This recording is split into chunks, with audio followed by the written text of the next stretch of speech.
So sinong senador po ang babangga dito sa panawagan ng taong bayan na magkaroon ng pagpapatigil sa maruming laro sa politika? Sino po? Walang iba kundi mapipilitan po mga senador na kilalanin po ang boses na iginuhit ng pagtitipon kahapon ng sambayan ng Pilipino. Ang mantakin mo itong si Lola ninyo, Laila de Lima. Kahapon po galit na galit siya sa Iglesia ni Cristo. Sabi niya, itong pagkilos na ito na rally for peace ng Iglesia ni Cristo, ito'y pagtatanggol kay Sara Duterte at dapat punahin ito sapagkat hindi sila dapat nagtatanggol sa isang dapat ma-impeach at matanggal na public official kagaya ni Vice Presidente Sara Duterte, sabi ni at least si Lola Saba. Aba, hindi pa siya natuto sa kanyang aral sa karanasan ng kasaysayan. Noong panahon niya na siya ang DOJ Secretary under the government noon ni Noynoy Aquino, nagrally po ang Iglesia ni Cristo. Humigit kumulang ay mga 1 milyon po sa paligid ng Manila upang ipanawagan ang pagpapatigil sa pakialamerang mga desisyon ni Laila de Lima na pakialaman at imbestigahan ang pangloob na usapin sa organisasyon at ministry ng Iglesia ni Cristo. Di ba? Ito ngayon naman, ulitin na naman niya, binabangga at iniinsulto at binabastos ni Lola Laila Saba de Lima ang naging pagkilos ng Iglesia ni Cristo at ng buong sambayan ng Pilipino kahapon, dahil daw dapat hindi ito ginawa dahil nakikialam daw tayo at ang Iglesia ni Cristo sa pagpapa-impeach kay Sara Duterte na deserve daw na ma-impeach. Aba, kung mayroong deserve na ibabalik sa kulungan, ikaw yan, Laila de Lima, sapagkat alam ng taong bayan at alam ng mga tao sa bilibid kung paano ka po na-involve doon sa usapin ng illegal na droga na under protection sa panahon mo bilang DOJ Secretary. Okay? Klarong-klaro mga kababayan na itong mga kaganapang ito kahapon sa National Rally for Peace ay isang kaganapan ng pagpupukaw. Pagpupukaw at pagmumulat sa hanay ng mamamayang Pilipino na hindi po pwedeng tayo ay manahimik. May hangganan po ang pagpapasensya. May hangganan po kung ano ang dapat limitasyon na kaya nating itolerate ang kaganapan ng mga pang-aabuso sa pamahalaan. At ipinakita kahapon yan ng panawagan na nagsimula sa unang ipinakalat na panawagan noong December pa at nagkaroon ng buhay na panawagan at pagkilos itong National Rally for Peace ng Iglesia ni Cristo. Mantakin mo as early as 9 a.m. kahapon habang kami nag-aantay sa Liwasang Bonifacio para isagawa po ang Solidarity and Unity Walk for Sara Duterte. O nakikita na namin, umaapaw na ang tao papunta sa Calao, UN Avenue, hanggang papasok po sa Quirino Grandstand and Luneta. Kaya, ang estimate ko po, as early as 9 a.m., umabot na ng kulang-kulang mga 800,000 ang tao. And then, pagpatak ng alauna ng hapon, umabot na po sa mahigit 1.2 million and then naging 1.5 million. Ngayon lang na-interview si Velasco, tuloy daw impeachment ni Sara. Hayaan na po natin siya. Nag-ilusyon siya. Kahit pa ipasa nila yan sa Senado, ibabasura po yan, mga kababayan. 2 linggo na lang o 3 linggo magsisimula na ang ating kampanya para sa 2025 elections.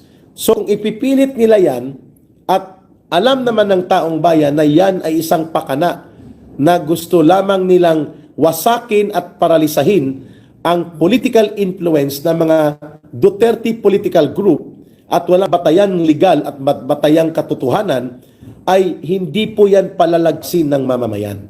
Yan po ang pangalawang sagot doon sa tanong, ano nang next ka, Eric? Bantayan natin ito.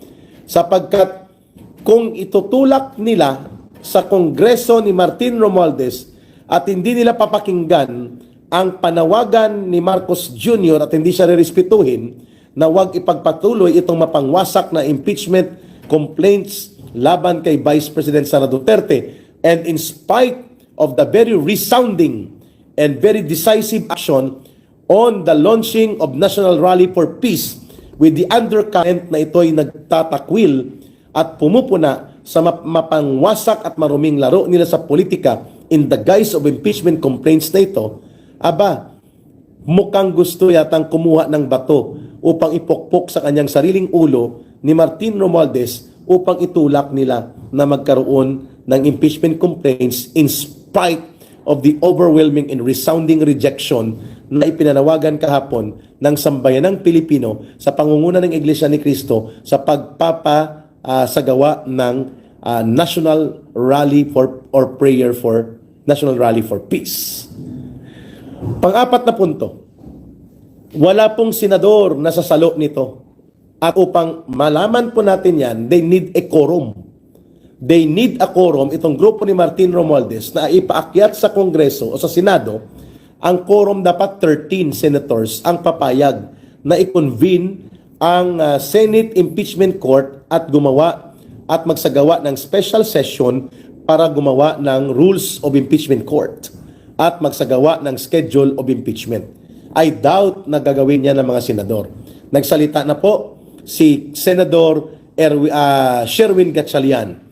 At ang sabi po niya ay wala ng mga politiko dito ang gustong sumama sa impeachment na ito sapagkat nagsalita na po ang taong bayan.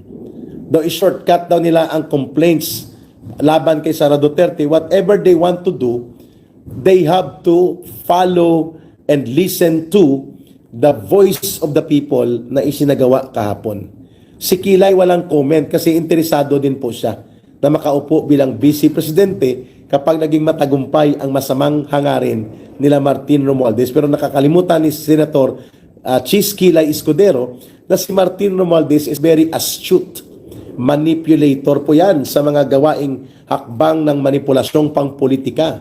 So wala po siyang maaasahan na siya po ay sasaluin ni Martin Romualdez at pagbibigyan na maging pangalawang pangulo sakaling maitulak nila ng tulotodo ang walang katuturan at mapangwasak na impeachment complaints laban kay Sara Duterte. Let us not be complacent. Of course, we will not. Kaya po nagbabantay tayo at alam ko po na handa po ang iba pang sektor at iba't ibang organisasyon na magsagawa ng iba't ibang forma ng pagkilos at pag-iingay para ipakita po ang kolektibo at sama-samang pagtindig at pagkilos ng mamamayang Pilipino sakalit itulak pa rin nila ang mapang-abuso at mapangwasak na impeachment complaints na ito na kanilang target na i-demolish at i-paralyze si Vice President Sara Duterte politically at pati na po ang Duterte political camp. Bantayan po natin yan mga kababayan, hindi tayo papayag dyan. So ano pong proseso yan? Pwedeng hindi na nila idadaan sa Committee on Justice and then hindi na pagbubutuhan sa plenary. Hindi pwede po. Kailangan kung hindi man nila i-bypass na nila ang Committee on Justice at i-direkta nila sa plenary, kailangan po magkaroon niya ng deliberation. And then kailangan makakuha sila ng 106 votes in open votes, no? Michael Corpus, panggulo na putol, no? Ayan, you're live. Hayaan nyo na po si Michael Corpus troll. Troll yan nila. Marami yan mga pangalan ginagamit nila. Pag itulak po nila yan at hindi tinanggap sa Senado, wala. Dead on arrival po yan. Sa tingin ko magiging dead on arrival po yan ang kanilang binabalak. At sa tingin ko, kung magkakaroon ng plenary voting, which is they need 106 votes, at explain nila po yan, mga kababayan, malinaw po na pagdating sa Senado at hindi makakuha ng quorum, baliwala ang impeachment transmittal nila. Right now, namumroblema sila kung makakakuha sila ng 106 open votes na mga kongresista na mag-endorse at mag-sign ng impeachment complaints at i-consolidate nila at i-transmit sa Senado. At ang pangalawa pa nilang problema ngayon ay kailangan may 13 senators na papayag na mag-convene, dapat may quorum eh. So ang quorum ng Senado ay 13 senators upang i-convene na magkaroon po ng impeachment court and impeachment trial na i-convene sa Senado.